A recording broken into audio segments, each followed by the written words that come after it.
আজ আমরা কিন্তু সকাল সকাল চলে এসেছি মালদা শহরের ডিস্কো ডালপুরি ট্রাই করতে। দেখো এই ডালপুরির নাম কেন ডিস্কো ডালপুরি সেটা কিন্তু দাদার কাছ থেকেই জানবো। দাদা ডিস্কো ডালপুরি ঠিক শুনেছি? একদম ঠিক শুনেছি। কেন? মোড়ের নাম হলো ডিস্কো মোড়। আচ্ছা, মোড়ের নাম অনুযায়ী এর নামকরণ হয়েছে ডিস্কো ডালপুরি, তাই তো? বাহ, দেখুন একের পর এক ডালপুরি কিন্তু দাদা ভাই তৈরি করেই চলেছে। একবারে কতগুলি বানিয়েছেন?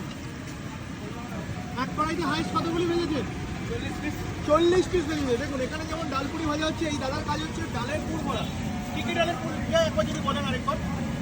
হ্যাঁ, মিক্স ডাল আছে, মিক্স ছাতু আছে। কি কি রয়েছে? ছোলার ডাল, মটরের ডাল, ছোলার ছাতু।